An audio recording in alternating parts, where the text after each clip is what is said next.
Olá, começamos mais um painel saúde para discutir hoje a relação entre o que é nutrição saudável, quais as recomendações importantes para a população, para todas as idades. E o nosso convidado hoje é o professor Rogério Frade, também nutricionista, com especialização em nutrição esportiva e nutrição clínica. Ele tem atuado com a participação em equipes de alto rendimento na área de voleibol e também em programas de exercício objetivando redução de peso, o que tem sido uma das ações importantes do professor Rogério. Professor, muito obrigado pela presença. Obrigado a vocês. A pergunta que eu tenho inicialmente, Rogério, é o que é nutrição saudável? Bom, nutrição saudável é um conceito aí que a gente acaba falando muito, né, no nosso dia a dia, mesmo na mídia, né, se fala muito. E é algo que a gente tem que procurar buscar ter um certo equilíbrio, vamos dizer assim, sobre os nutrientes e sobre uma alimentação saudável em termos de qualidade, né? Não só voltado à quantidade, mas sim mais à qualidade do que se está comendo. Você, pela tua experiência clínica e também na área de exercício, as pessoas têm mudado mais a qualidade da dieta ou a quantidade de cada um dos nutrientes? Muito mais a quantidade, né? Com certeza. As pessoas acabaram dando um enfoque maior nessa questão de quantidade, muita preocupação em porções, em quantas calorias tem, né, os alimentos, e acabaram esquecendo de cuidar da qualidade dessa alimentação. Porque muitas vezes a pessoa acaba até comendo em termos de quantidades correta, mas a qualidade dela não está sendo muito boa. E isso vai ter implicações também na saúde. Então vamos pensar no seguinte, em termos de quantidade, como que a pessoa pode saber quantas calorias ela precisaria por dia, de maneira muito prática, para tentar, dentro de uma recomendação mínima, para ela ter saúde? Certo. Olha, a gente tem as recomendações aí em termos de população, vamos dizer assim, para os homens, tá? Em termos de 2.000, 2.500 calorias, tá?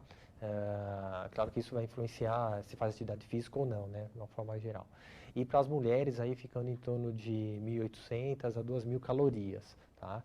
É claro que a pessoa deve buscar o nutricionista para fazer o que? A adequação dessas calorias em termos do dia, de refeições que vão ser feitas, né, e de porções que vão ser preparadas nessas refeições. Dentro desse total de 2.000 ou 1.800, enfim, para homem e mulher, qual que é a divisão qualitativa? O quanto para cada um dos macronutrientes seria recomendado?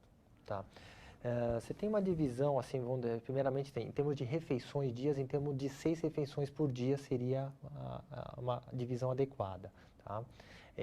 Aí você teria em torno assim, de macronutrientes, por exemplo, o carboidrato, você tem uma divisão aí utilizando em termos de 55% até 70% de carboidrato, né, de percentual, né, dessas calorias vindo de carboidrato.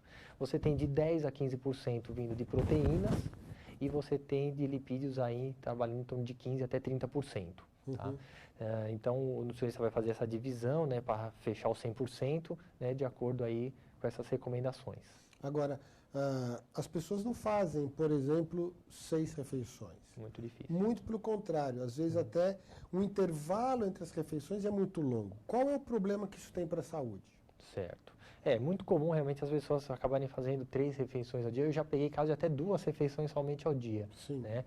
E isso não é nada saudável, né? Porque quando a gente fica muitas horas sem se alimentar, primeiro, o metabolismo nosso tende a ficar mais lento. Por quê? Porque o organismo fala, pô, já que não está vindo com combustível ali, né, tendo uma energia, eu preciso poupar, né, esse gasto energético. Então ele acaba tendo um metabolismo mais lento. Isso acaba dificultando, principalmente para as pessoas que querem buscar uma redução de peso, um emagrecimento. Um outro fator é que, ficando muito tempo sem se alimentar, quando a pessoa vai fazer essa refeição, ela está com muita fome. E aí ela acaba comendo realmente quantidades muito grandes, a qualidade não é muito boa, porque ela vai acabar pegando o que tem pela frente, ela vai buscar coisas muito calóricas, como doces, o próprio carboidrato simples. Então esse é um outro problema. Tá? Então são 2 situações que a gente quer evitar. Então, a recomendação é ter realmente em torno de 6 refeições, que você fica aí em torno a cada 3 horas e meia, tendo que comer alguma coisa, né, dentro do que é recomendado. Então vamos imaginar, seria o seguinte, seriam 3 refeições principais. Perfeito. E as outras 3 seriam refeições pequenas ou uma Isso, quantidade calórica menor entre as principais. Exatamente, O perfeito. que colocar entre as principais? Tá. Entre, por exemplo, café da manhã e almoço, né, que a gente chama ali de um lanche da manhã, a gente pode estar colocando fruta, um iogurte, tá? Uma barra de cereal, né? A gente pode estar colocando algumas sementes, que a gente chama hoje oleaginosas, que são alguns grãos, né, como castanhas, nozes também são interessantes. Tá? No período da tarde também pode ser feito aí um pequeno lanche, né, onde você pode estar fazendo com pão integral, por exemplo, né, um peito de peru, um queijo junto, um iogurte ou um suco. Né? Então, são pequenas quantidades, né, mas que vão deixar o seu metabolismo sempre acelerado e não ficar muitas horas sem se alimentar. Mas isso não pode ser feito de uma maneira sem conhecer realmente a necessidade calórica, porque o que pode ocorrer é, eu faço as 3 principais, Sim. e incluo outras 3 menores, mas a quantidade total de calorias pode extrapolar o necessário. Exatamente. Como eu falei, se de repente a pessoa não vai buscar essa orientação, ela vai buscar um alimento muito calórico. E esse alimento muito calórico, no final do dia, essa conta pode acabar passando realmente da recomendação total. Essa recomendação é para adulto ou também inclui adolescentes, idosos? Como é que fica essa quantidade de refeições dia? De uma forma geral, a gente coloca que isso é para toda a faixa etária, né, em termos das porções, das quantidades. Claro que aí vai variar a quantidade de calorias, né? Crianças já vai ter um peso menor, então tem uma quantidade diferenciada, né? O idoso também. Mas em termos de quantidade de fazer em torno de 6 refeições, isso seria para todos. Agora, existe um problema que se associa muito em termos de saúde, que vai além da obesidade, que é a questão do consumo de açúcar e sal. Eu queria que você dissesse um pouquinho o quanto que se recomenda para sal, que é o famoso sódio, em termos de consumo diário. Certo. A gente tem uma recomendação de sal aí no caso, que seria em torno aí de 4, 5 gramas por dia, tá? É claro para que, adulto. Para o adulto. É claro que isso a gente tem que pensar que não seria somente aquele sal de adição que a gente fala, que é o que a pessoa compra e adiciona na comida. A gente tem que incluir e ver que também nos alimentos já existe esse sódio junto nesse sal que está presente. Né? Às vezes a pessoa vai buscar alimentos industrializados que já tem uma quantidade grande. Né? E o próprio alimento in natura também.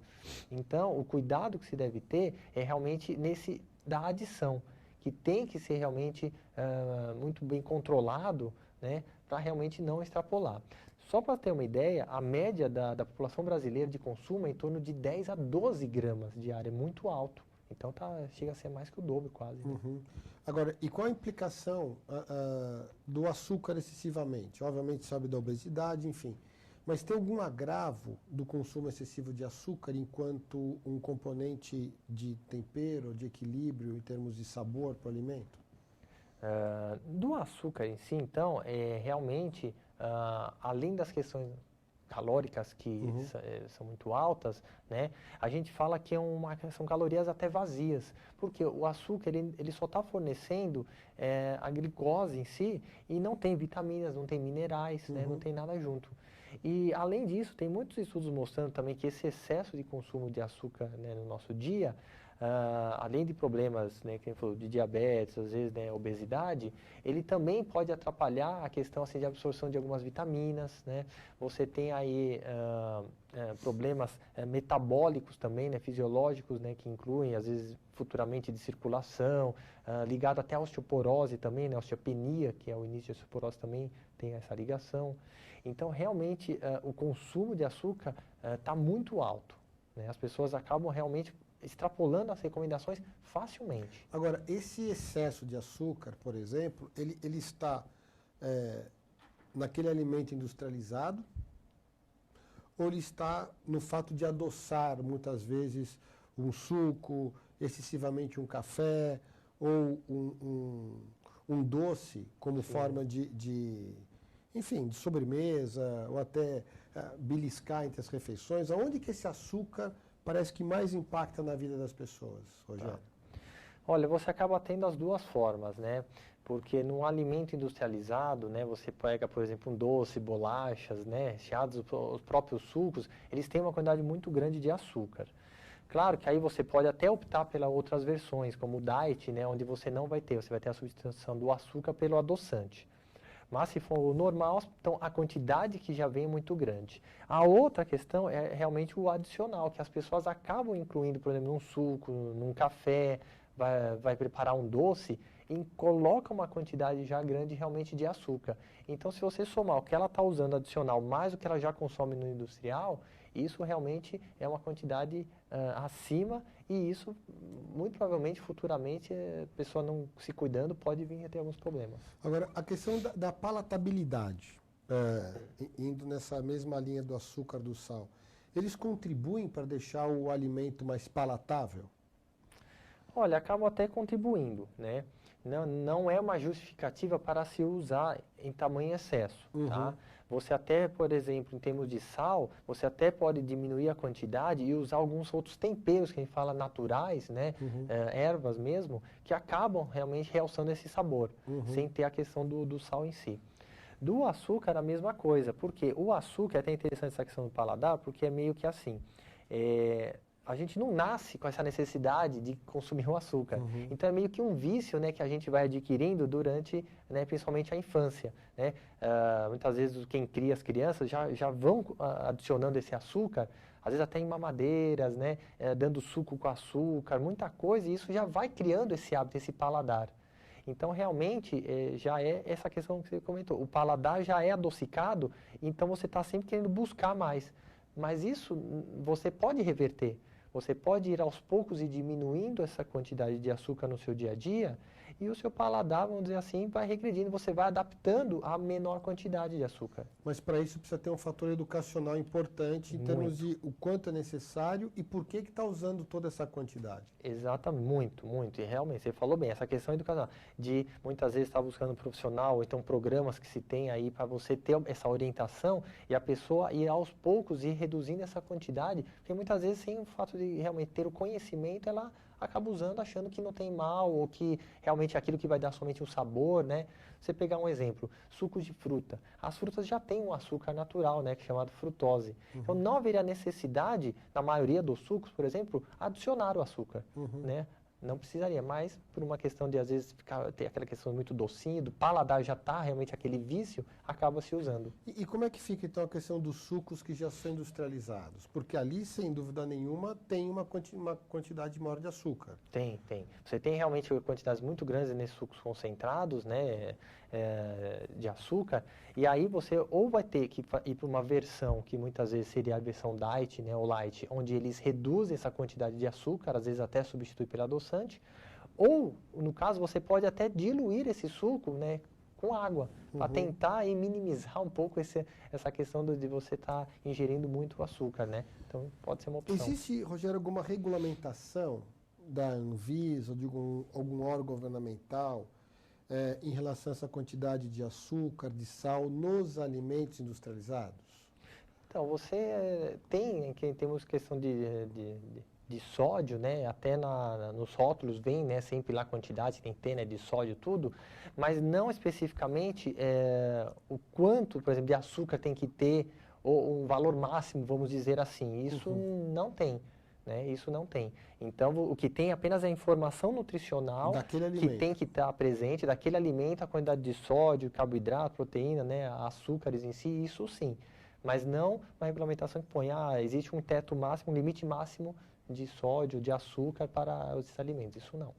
Porque talvez, estou pensando agora em termos de saúde populacional, porque a questão da nutrição saudável passa por duas pontas, né? Uma questão que é a regulamentação, sim, governamental, a partir de alguns pré-requisitos de lei, porque é saudável, e a questão educacional, Então, estou perguntando nessa questão de regulamentação, Perfeito. se tem alguma preocupação em relação a isso. Deveria ter, acredito até, mas não se tem. O que se tem são apenas as recomendações, onde se é colocado às vezes em cartilhas, né, tudo, mas falando muitas vezes desses cuidados e de quantidades que se deve consumir. Mas não existe realmente uma lei, uma normatização onde as indústrias seguem em termos de porcionar isso. Agora, se você pensar, por exemplo, nessa questão do que tem nos alimentos, se você passa a ter o rótulo como indicador nutricional ali, muitas vezes esses rótulos, eles não sei se são facilmente entendíveis. Muito claros, né? Pela população. Então a pergunta é, tem alguma regulamentação para o tipo de rotulagem no Brasil? Sim, isso já tem. Isso realmente a gente está até tentando avançar e está tendo alguns avanços, né, em alguns anos, para tentar melhorar e deixar realmente o mais fácil possível, vamos dizer, de entendimento, né, a questão do rótulo, porque não é muito fácil. Primeira questão, eu vejo que assim, é a mania. Eu acho que a população brasileira tem que aprender e ter o hábito de ler rótulo, de pegar e ler, né? E aí, é claro, vai partir também aí da questão dos órgãos que regulamentam, de colocar as informações mais claras possíveis. Mas já se está criando esse hábito, as pessoas estão comumente já, quando vão fazer a compra, pegar e ler, né? Mas tem sim uma normatização onde se tem que colocar os ingredientes que são obrigatórios, como, né, carboidrato, gorduras, né, as proteínas, a questão do sódio, fibras, né, isso tudo é obrigatório, tem que ter. Então, isso se tem. Agora, já que tem essa questão educacional que é importante, da rotulagem, por outro lado, o que a gente encontra é um desejo populacional muito grande, às vezes, de perder peso, como sendo um fator de saúde. E minha pergunta é a seguinte para você. Primeiro, o que seria uma redução de peso saudável para indivíduos que realmente necessitam adequar a composição corporal? O que é saudável? Tá, em termos, por exemplo, de perda de peso, né, a gente vê que, em termos de quantidade, vamos dizer assim, de peso, né, que seria algo saudável, né, dentro de uma média populacional, você aí tem uma perda aí de, vamos supor, 500 gramas, meio quilo por semana, tá? Tem pessoas que chegam a perder um pouco mais, outras um pouco menos, tá? Às vezes uma média boa aí 3 a 4 quilos por mês, tá? É claro que dentro desse trabalho de perda de peso, a gente tem que incluir aí 3 fatores muito importantes, tá? A alimentação em si, em termos de quantidade, né, como a gente estava falando que isso, né, é importante, a questão das porções, a questão da qualidade dessa alimentação, né, que é o que a gente está discutindo, então, assim, do que você está comendo em termos de qualidade, é muito importante que isso vai contribuir. E um terceiro fator que incluiria a atividade física em si, né, que é para realmente você ter esse gasto, né, isso vai combinar com essa alimentação para você ter um objetivo mais rápido e de uma forma saudável, né, isso é muito importante, porque as pessoas querem perder peso muito rápido, isso, né, é algo que é assim, as pessoas muitas vezes levam 1 ano, 2 anos para ganhar, né, ali 15, 20 quilos, e de repente elas querem em 3, 4 meses perder tudo isso. Então, primeira coisa, né, que eu costumo sempre falar, pelo menos quando eu atendo, olha, você levou tanto tempo, então se você perder isso, vamos supor, em 1 ano, ou em 1 ano e meio, está melhor do que você demorou 3 anos para ganhar. Então, é para a pessoa não ter pressa, né, em perder esse peso. Porque isso vai fazer com que o organismo crie adaptações, com que ela consiga se adequar, né, a essa nova fase de alimentação. Porque senão, a pessoa, muitas vezes, o que acontece? Elas buscam formas rápidas, como dietas, algumas dietas que tem aí, milagrosas, né? E o que acontece? Ela consegue até, às vezes, seguir por 1 mês, no máximo 2, perde peso rápido, mas não consegue manter essa dieta.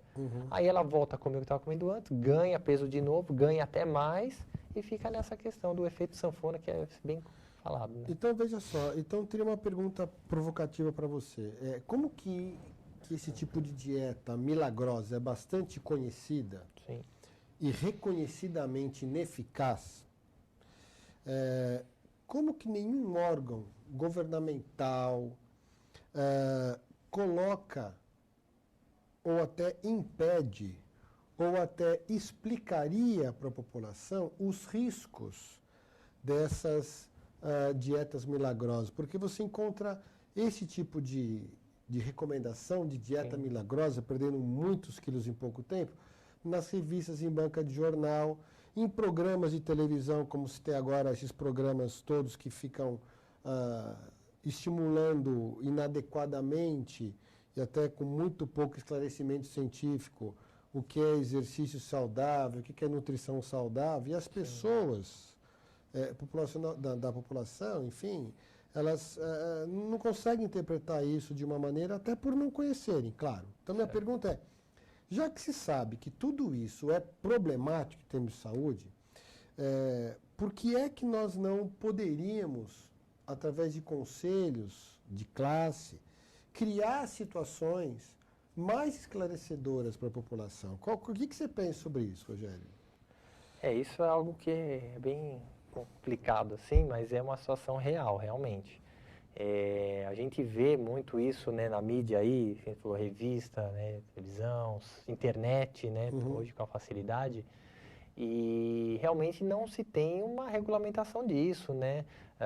Os órgãos, eu acredito que não sei se tem poder também para poder estar autuando ou, né, inibindo isso de alguma forma, porque realmente você pode ir lá escrever qualquer coisa e colocar.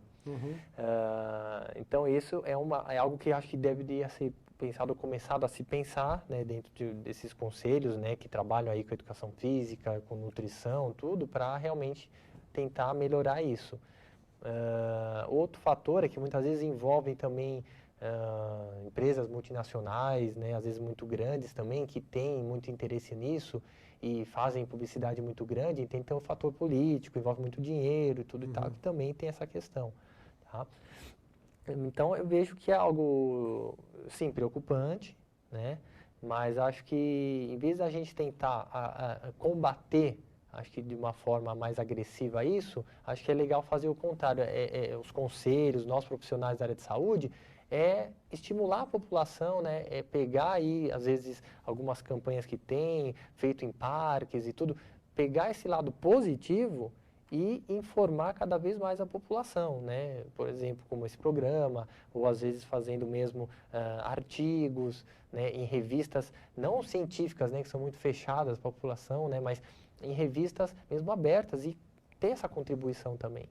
Porque eu sei que a pergunta que eu fiz para você é bastante assim, provocativa, mas a posição de um profissional, e eu também tenho a minha, que é realmente que nós deveríamos nos posicionar enquanto conselhos, enquanto entidades científicas e profissionais, que esse tipo de intervenção ela é negativa em termos de saúde. Sim. E como que a nutrição tem um grande apelo nesse momento, né, de perder peso tantos quilos, e toma shake daqui, usa chá de lá, e faz milagres com uma série de questões, exatamente para perder o peso rapidamente, como você citou, mas ninguém fala das implicações que se tem ao tomar atitudes como essa, de perda de peso rápida, o que isso compromete para a saúde, etc. Então, eu vejo que isso seria uma situação importante. E eu te pergunto, quais implicações, Rogério, que nós temos para a saúde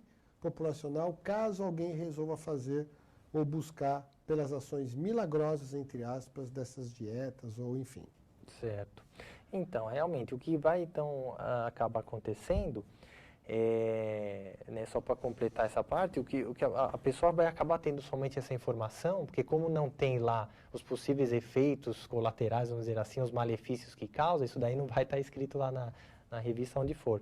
Somente quando muitas vezes ela já passou por essa situação e busca um profissional, né, às vezes lá um nutricionista, que aí realmente o nutricionista vai dar uma explicação do que aconteceu, né, do que houve.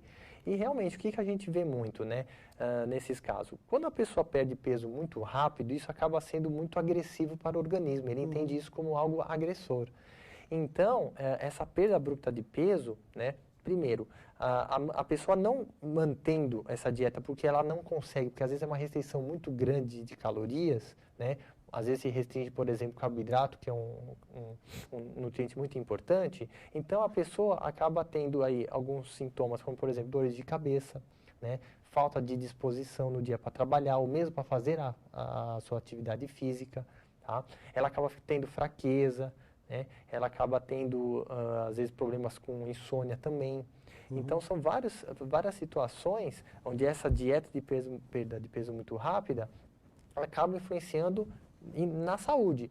No começo ela tem sintomas, acha que é normal, se continuando, aí ela vai ter já coisas mais pontuais em termos de cansaço mesmo, de esgotamento físico, né? Onde ela simplesmente, o que vai acontecer? Ela vai cessar essa dieta e ela voltando a se alimentar de uma forma normal, porque aí ela vai sentir a necessidade de comer realmente de novo, aí vai acontecer o contrário. O organismo vai o quê? Recuperar todo aquele estoque, né, de energia, porque ele se passou por uma situação de privamento, né, de pouca energia. E aí ela vai ganhar peso de novo, principalmente gordura, né, acaba acumulando muito rápido. Agora, é possível, por exemplo, que esses casos de dietas mais restritivas, elas venham associadas a algum distúrbio de autoimagem ou algum distúrbio psicológico? Pode vir também, tá? Pode vir sim acontecer isso, né? Porque essa questão da imagem corporal é muito importante, né? Porque a pessoa realmente, ela acaba tendo uma distorção da imagem dela, do físico dela em si, e aí realmente ela pode acabar tendo algumas situações, né? Psicológicas, em termos aí emocionais que acaba vindo a desencadear, onde muitas vezes vai atrapalhar e muito, né? Se ela tiver algum tipo de transtorno alimentar, isso vai contribuir porque ela tem mais dificuldade ainda em depois estar seguindo o plano alimentar mais correto. Aí muitas vezes tem que até buscar um outro profissional, né, para estar dando esse auxílio. Agora, esse apelo, por exemplo, das dietas milagrosas, que pelo que nós já discutimos aqui, ele tem uma série de limitações, eles são mais dirigidos para adultos. Sim. Embora se saiba que haja um crescimento, por exemplo, de jovens com excesso de peso. Qual que é o risco se um jovem, eventualmente mal informado, até por um adulto que está fazendo ou fez de maneira equivocada essas dietas, qual a implicação para esses jovens? Tá. A questão maior aí com crianças e adolescentes, vamos por assim, o risco é ainda maior. Por quê? Porque como eles estão em fase, muitas vezes, de crescimento, né, e desenvolvimento, tá, fisiológico, né, de crescimento muscular, parte hormonal toda, crescimento ósseo, como a maioria dessas dietas, né, vamos dizer assim, citar todas, praticamente quase todas, visam essa restrição calórica, você vai ficar muito restrito em certos nutrientes, principalmente micronutrientes, né, vitaminas e minerais. E isso pode sim afetar esse crescimento, esse desenvolvimento, né, fisiológico da criança e do adolescente. Então, é um risco até maior para a saúde, né, dessa população, porque esse privamento energético é algo que a gente não orienta de forma alguma, né? A gente não passa, por exemplo, dietas, né, muito restritivas para crianças e adolescentes. Então, um risco ainda maior do que para o adulto. Nesse caso, seria uma reeducação efetiva. Perfeito. Quando a gente trabalha com crianças e adolescentes, a gente apenas adequa a questão da qualidade da alimentação, a questão dos horários que vai se comer, né, dessas porções que vão se comer. A gente não restringe, mesmo que a criança está acima do peso, tudo, a gente não vai fazer uma restrição calórica. A gente até orienta para que busque o profissional de educação física para fazer uma atividade física, né, escola, onde for, né, para estar ajudando nesse trabalho. Bom, como nós estamos basicamente chegando ao final do nosso programa, eu queria pedir para o professor Rogério que apontasse, então, quantas porções seriam recomendadas, agora independente da qualidade, mas quantas porções seriam recomendadas de carboidrato, de frutas, proteína, leite, água, que são componentes importantes de uma nutrição saudável, pensando em modo geral, para adulto, para adolescente, para idoso, porque tem adulto que acha que não precisa tomar mais leite, quer dizer, essas coisas todas são bastante confusas. Então, para a gente começar a concluir o nosso dia, como é que se recomenda isso, Rogério? Tá. A gente tem aí uma orientação que a gente acaba seguindo, que é chamada da nossa pirâmide alimentar, né, brasileira. Então, lá você tem ali algumas orientações em termos de porções, né. Então, por exemplo, quando a gente pega carboidrato, né, que está lá na base da pirâmide, a gente tem lá em torno de 5, 6 porções, né, diárias que a gente precisa, que é a maior fonte nossa de energia. Depois você tem a parte de frutas, verduras e legumes, tá? Que são dos vegetais, onde é preconizado aí 2 a 3 porções diárias. Tá? Você tem a parte de proteínas, então, vinda, por exemplo, de carne, né? Que você tem aí uma recomendação de 1 a 2. Você tem leites, né? Em torno de 3 porções de leite ou derivados que incluem queijo, iogurtes também. Em torno de 3 por dia. 3 por dia. Você tem a parte das leguminosas, que são feijões, grãos, ervilha, grão de bico, que entra também aí como 1 a 2 porções diárias. E lá na pontinha, lá em cima, com apenas uma porção diária, vem aquela questão do açúcar, vem a questão das gorduras, né, dos óleos e doces de uma forma geral. Né? Então, você tem aí uma distribuição bem importante, onde é necessário se seguir isso. E o que a gente vê é que realmente as pessoas acabam não seguindo muito bem, como, por exemplo, particularmente veio discutindo no início, de doces, açúcar e sal, acaba passando dessas recomendações, consumindo muito mais vezes ao dia. E algo importante que são, por exemplo, os vegetais, como fruta, verdura e legumes, nem atingindo 2 a 3 porções ao dia. Às vezes uma ou então nada. Né? Então, é tentar se chegar pelo menos a isso. Acho que já é um início. A gente fala que se não é possível atingir o total, mas aos pouquinhos você ir incluindo e tentar aumentar isso. Muito bem. Queria agradecer muito o professor Rogério, que esteve conosco hoje à tarde. Na última vez que estivemos juntos, o professor discutiu a questão da nutrição esportiva aplicada a atleta, hoje relacionada à questão populacional.